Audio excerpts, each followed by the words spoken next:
In parting, pwede bang klaruhin mo lang ano ang pagkakaiba nung nangyari kay Rodrigo Duterte na Ah, inihatid sa The Hague at itong nangyari dito kay Maduro, please, para lang sa mga nakikinig ngayon because they're tama. comparing it eh.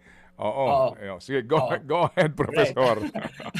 Medyo medyo basic yung difference. Ah, Unang-una, aha. 'no?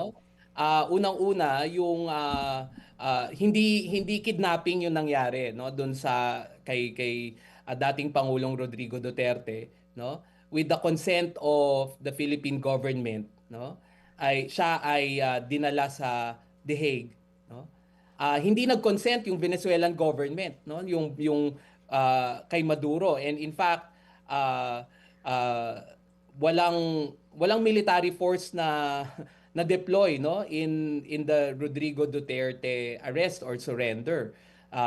Yun yung una. Pangalawa, uh, magkaibang jurisdiction kasi yung kay Maduro, yung kanyang kaso is in a domestic court of a foreign country.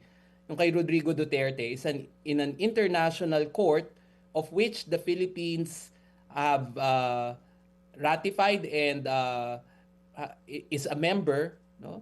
Kahit sabihin natin umalis nung 2019 pero yung mga charges happened Mhm, before. mhm. So, klarong may jurisdiction. And in fact, no, natalo nga yung motion, no, na wala daw jurisdiction yung ICC. Sinabi na ng ICC na may jurisdiction over this case. Mm.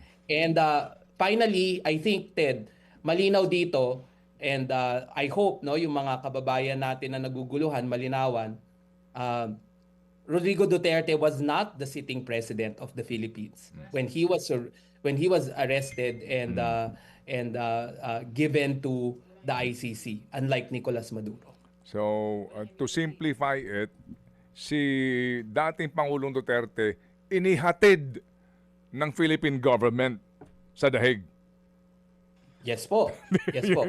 Yun Opo. Inihatid ng Kasi Opo.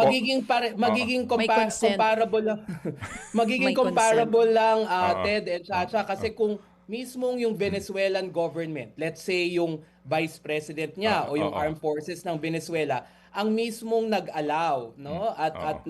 Nagbigay ng consent. tinulungan. And in fact, ito yung nangyari kay Orlando Hernandez, dating presidente ng Honduras, no? May extradition request yung US, drug charges din to, no? Kaya lang ang contradictory dito, Ted, pinardon ni Trump si Orlando Hernandez on drug charges. Aray ko. Kaya doon mo makikita na hindi ito drugs eh. Tama. Kasi kung totoong consistent sa anti-drugs yung Trump administration, hindi niya dapat pinardon. I think it all boils down to oil and geopolitics itong nangyayari sa Venezuela. So, Well, sa klaro. mga malisyoso Oo. nga ang isip, agad iniisip kung sinong kaibigan ni Trump na bilyonaryo na naman ang kausap dito para doon sa interest, no, sa langis diyan sa Venezuela.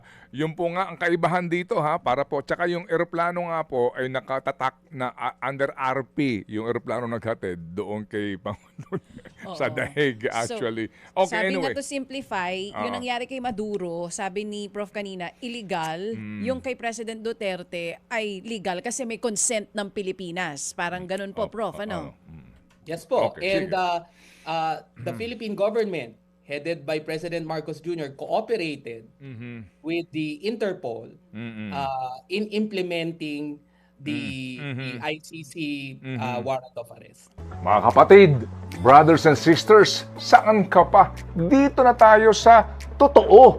Dito na tayo sa True FM. Mga kapatid, mag-subscribe and follow po kayo sa social media accounts ng True Network PH. Yan po kami. Hanapin nyo lang True Network PH, Facebook, Instagram, YouTube, TikTok, and podcast.